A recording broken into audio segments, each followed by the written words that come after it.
বিরোধী দলের সদস্যবৃন্দ, আমার পক্ষ থেকে আপনাদের সালাম জানাচ্ছি। আসসালামু আলাইকুম।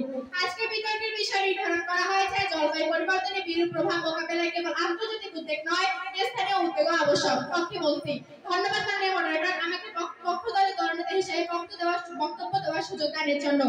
আজ এই পবিত্র মঞ্চে দাঁড়িয়ে আমি যদি শুধু একটি বিতর্ক করছি না, বরং উচ্চারণ করছি একটি ধ্বংসপ্রাপ্ত পৃথিবীর আর্তনাদ। এই আলোচনার প্রতিপাদ্যটি আমার কাছে কেবল একটি বিতর্ক বিষয় নয়, এটি যাদের এক আহ্বান, একটি প্রতিজ্ঞা করার সময়, একটি সংকল্প গ্রহণের ক্ষণ।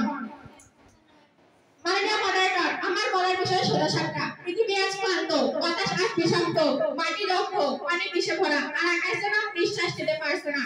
এই সংকট যখন ঘরের দরজায় গড়া নাড়ছে, তখন আমরা যদি এটা ভেবে বসে থাকি যে জাতিসংঘের কোনো কনফারেন্স হওয়া থেকে কোনো সিদ্ধান্তে এসে আমাদের বাঁচাবে, তাহলে আমরা নিজেদের সাথে নিজে প্রতারণা করছি। একদিকে বন্যা, অন্যদিকে খরা, একদিকে ঘূর্ণিঝড়, অন্যদিকে অতিরিক্ত গরম, নদী শুকিয়ে যাচ্ছে, ফসল মরছে, জমি ফাটছে, মানুষ ঘর ছাড়া হচ্ছে। এত বড় সংকটে আন্তর্জাতিক উদ্যোগ দরকার, আমরা অস্বীকার করছি না।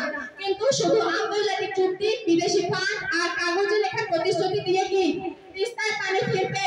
না, ফিরবে না। কারণ আবহাওয়া বদলেছে, কিন্তু বদলায়নি আমাদের নিচু এলাকার ড্রেনেজ ব্যবস্থা। গাছ কাটার গতি বেড়েছে, কিন্তু গাছ লাগানোর উদ্যোগটা বাড়েনি।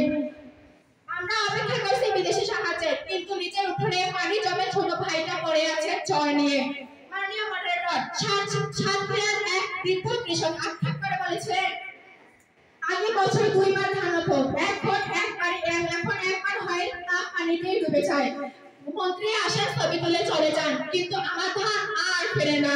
প্রতিপক্ষ, তখন কোথায় আপনাদের আন্তর্জাতিক চুক্তি, কোথায় আপনাদের প্যারিস চুক্তি?